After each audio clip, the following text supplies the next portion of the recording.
하나님께서 이 새벽에 우리에게 은혜 주시기를 기원드립니다. 이 시간은 본문을 통해서 여로보암 2세에 대해서 잠시 말씀을 나누기를 원합니다. 오늘 본문 23절에 보시면 여로보암이라는 왕이 기록이 되어 있죠. 23절에 유다의 왕 요아스의 아들 아마샤, 제25년에 이스라엘 왕 요아스의 아들 여로보암이 사마리아에서 왕이 되어 41년간 다스렸다. 이런 내용이 기록되어 있습니다. 23절에 있는 이 여로보암 많이 익숙하시죠? 우리가 열왕기를 살펴보면서 남유다, 북이스라엘이 나누어질 때 그 북이스라엘, 유다와 베냐민을 제외한 나머지 열 지파는 이렇게 북쪽에 모였는데 그걸 북이스라엘이라 불렀죠. 그때 초대 왕이 여로보암이었습니다. 오늘 본문과 이름이 똑같은데 다른 사람입니다. 그래서 참고하시면 되겠습니다. 23절에 있는 이 여로보암은 그래서 사람들이 구분하기를 여로보암 2세다 이렇게 부릅니다. 그래서 북이스라엘 초대 왕과 다른 인물이 되겠습니다. 그래서 이 오늘 본문에 언급되어 있는 여로보암 2세는 나라를 다스리기를 41년 동안 다스렸습니다. 여러분, 한 사람의 평생이 이때는 거의 나이가 그렇게 장수하지 못했는데 41년 다스렸으면 굉장히 오래 다스린 것이죠. 그리고 북이스라엘 열왕들 전체가 19대 왕조거든요.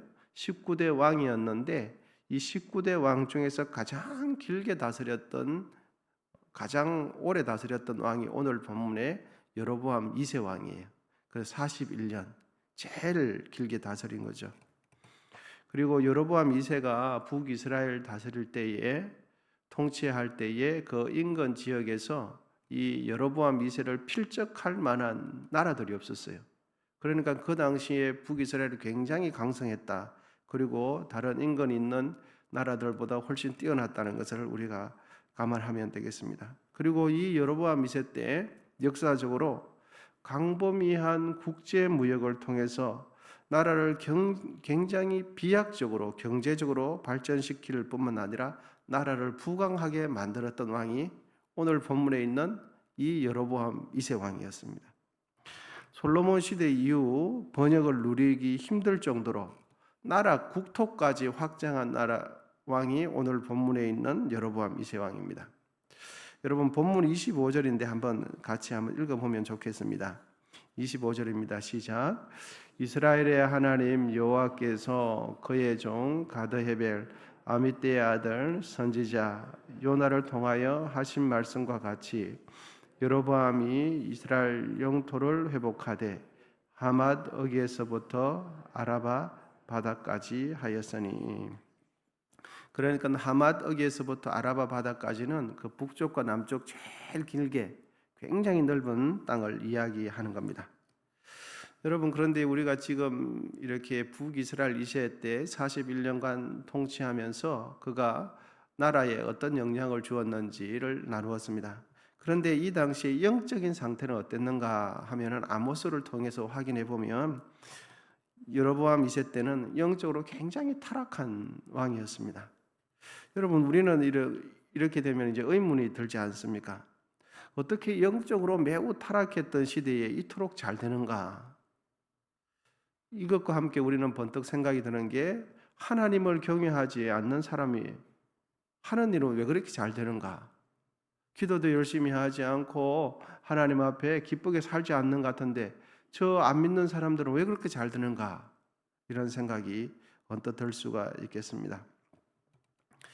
이런 왕이 어떻게 나라의 부국 강변을 이루고 하나님도 이렇게 잘 섬기지 않고 영적으로 타락한 시대였는데 왜 이렇게 잘 됐는가? 여러분, 그것은 여로보암 2세라는 이 악한 왕 때문에 그런 것이 아니라 그 여로보암 2세 앞제 밑에 있는 수많은 고통당하는 백성들 때문에 하나님께서 그렇게 하신 것입니다. 그때 나라가 굉장히 힘들었고 가뭄이 많았는데 하나님께서 왜 이 여로보암 2세 때 나라가 잘 되게 하고 했는가? 그거는 여로보암 2세 왕을 위해서 그런 것이 아니라 굶주린 백성들을 살려내기 위해서 하나님께서 구원을 하셨다. 잘 되도록 하셨다 하는 것입니다. 예를 들면 이렇게 될 수 있겠습니다. 여러분, 사회적으로 중범죄를 한 사람들, 죄를 지은 사람들, 사회적으로 해악을 끼친 사람들은 여러분 무조건 빨리 죽습니까?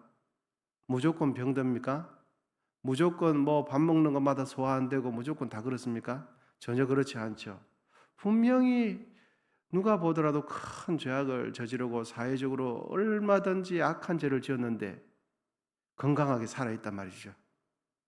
그리고 누구보다도 편안해요. 그러면 여러분, 그러면 그 사회적으로 하나님 볼 때, 사회적으로 볼 때도 그가 옳아서 건강하게 살아있는 걸까요? 그가 하는 일이 하나님 보시기에 기쁘기 때문에 하나님께서 그렇게 살려둔 것이겠습니까? 아니죠. 그 죄악을 저지른 사람이 하나님 싫어하는 죄를 지은 사람이 살아있는 것은 그가 하는 행동이 옳아서 그런 것이 아니라 전적인 하나님의 은혜입니다. 그가 돌이킬 수 있도록 하나님께서 기회를 주시는 것이지 그가 옳기 때문에 죄를 지었음에도 불구하고 살아있는 것이 아니에요. 우리는 언뜻 보면 현상만 바라보면 저 사람이 저렇게 하는 게 옳아서 저렇게 돼 있는 거 사는가 보다 건강한가 보다 생각은 그렇지 않습니다. 여로보암 2세 때 여로보암은 분명히 악한 왕이었는데 왜 나라가 잘 되는가? 왜 구국 강병하고 영토가 확장됐는가? 그것은 여로보암 때문이 아니라 아까 말씀드린 여로보암 압제 밑에 있는 통치를 받는 이스라엘 백성, 고통당하는 백성들 때문에 그들을 복을 주지 않으면 굶어 죽기 때문에 그렇습니다. 여러분, 그렇다고 해서 하나님 보시기에 겉보기라도 잘 됐다고 해서 그들이 지은 죄에 대해서 면죄부를 받을 수 있는가? 아닙니다. 그거는 또 다른 측면의 이야기가 되겠습니다. 여러분, 여로보암 2세는 어떤 사람으로 평가할 수 있는가 하면 하나님 보시기에는 실패한 왕이지만 겉보기에는 성공한 왕이에요. 물질적으로 보면 이렇게 사람들이 다 부러워할 만한 잘 살고 땅도 넓고 그렇지만 결국은 하나님 보시기에 실패한 인생이에요. 물질적으로 겉보기에는 여로보암 2세가 통치하는 그 이스라엘은 번성했습니다. 여러분, 우리가 잊지 말아야 하겠습니다. 하나님이 그들을 불쌍히 여기셔서 구원하신 것은 분명하지만 그렇다고 해서 여로보암이 하나님 앞에서 자기가 살아있을 때 지은 죄는 어떻게 되겠습니까? 면죄부가 되는 것이 아닙니다. 하나님 앞에서 또 다르게 심판을 받게 돼요. 여러분, 이 세상에서 잘 먹고 잘 사는 사람 하나님께서 기뻐하지 않음에도 불구하고 평안히 산다면 이 세상에서 잘 되기 때문에 그의 영혼이 평안하고 하나님 앞에 아무 문제가 없는가? 전혀 그렇지 않습니다. 또 다른 이야기입니다. 여러분, 우리의 현실은 비록 고난과 실패가 있다 할지라도 하나님 보시기에 좋은 일, 하나님 보시기에 기뻐하는 삶을 살게 되시기를 축복합니다. 그것이 궁극적인 성공이라는 것을 우리는 깊이 생각해야 되겠습니다. 그런데 우리가 이 땅을 살아가다 보면 우리는 하나님은 잘 안 보이고 영적인 것은 잘 안 보이고 눈에 보이는 것만 훤히 보이기 때문에 이 혼란의 이러한 가치 판단의 기준이 혼란이 올 때가 참 많습니다.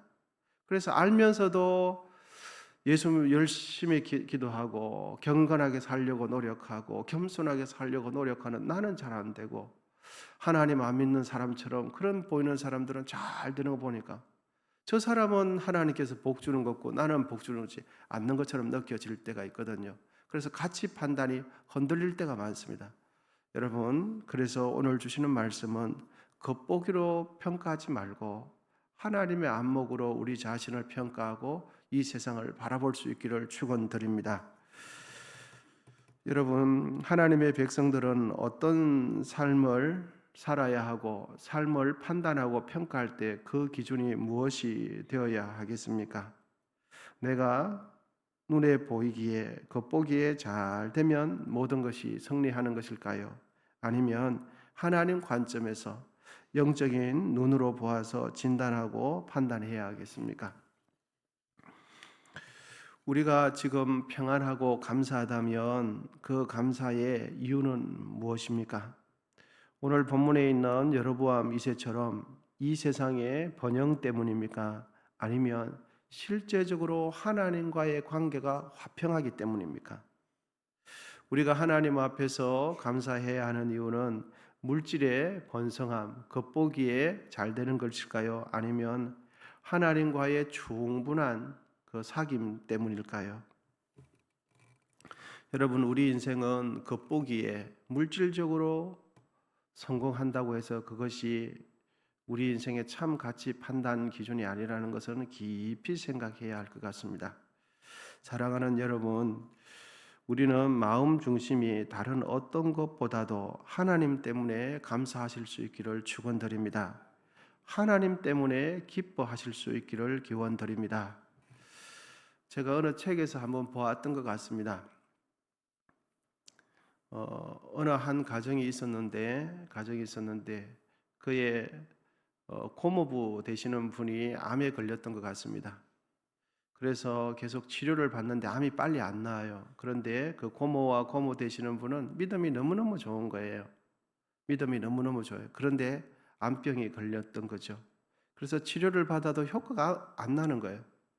그래서 그 고모 되시는 분은 고모부 되시는 분의 건강을 위해서 여러 가지 병수반을 하는데도 찬송을 부르면서 병수반을 한다는 거예요. 찬송을 부르면서 병원에 있으면서 감사하는 그런 흥얼거리면서 찬송을 부르면서, 그리고 고모부 되시는 분도 죽어가면서도 얼굴이 환하다는 거예요. 그래서 조카 되는 안 믿는 사람이 와가지고는, 아니 고모 그렇게 하나님 살아 계시다며, 고모부가 예수 잘 믿는데 그렇게 교회에서 충성하고 봉사했는데 기도하는데 왜 안 났냐고. 그래서 안 믿는 사람 그 조카는 술을 고래고래 먹으면서 자기는 하나님 안 믿는다는 거예요. 자기는. 그런데 그 고모부 되시는 분은 곧 죽어도 병이 이제 치료를 열심히 받아도 병이 안 낫는 거예요. 그러면서도 아까 말씀드린 대로 밥을 하면서도 흥얼흥얼 찬송하면서 흥얼흥얼 참 마치 아무 생각 없는 사람처럼 그렇게 하는 거예요. 그래서 그 고모부가 돌아가시고 난 뒤에 그 조카가 나중에 예수를 믿었을 때, 야, 고모부 신앙은 대단하다. 진짜 하나님 믿는 사람이었다. 그렇게 했다는 것입니다. 여러분, 암 걸렸다는 이 것만 보면, 그 순간만 보면 하나님 안 계시는 것처럼 볼 수 있어요. 어떤 일이 안 되는 그 순간만 딱 보면 하나님 우리 안 살아가는 것처럼 보여요. 오히려 하나님 안 믿는 세상 사람들이 물질도 잘 되는 그것이 하나님 계시고 복 주는 것처럼 보여요. 그런데 하나님께서는 반드시 우리 인생 전체를 결산한 날이 옵니다.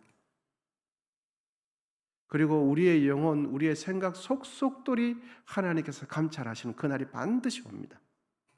여로보암 2세는 하나님 잘 섬기진 않았지만 41년 동안 다스리면서 19명의 왕이 있었지만 가장 길게 통치하고 나라가 번성했어요.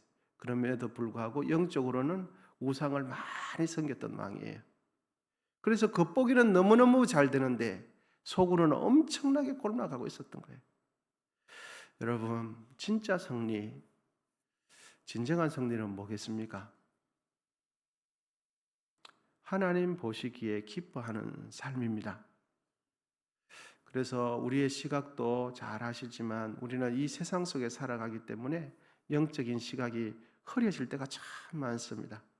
오늘 여로보암 2세를 살펴보면서 우리는 겉보기에만 성공하는 인생, 물질적으로만 괜찮은 인생이 아니라 하나님 보시기에 괜찮은 삶을 살아가시는 우리 모두 되시기를 축복합니다. 기도하시겠습니다.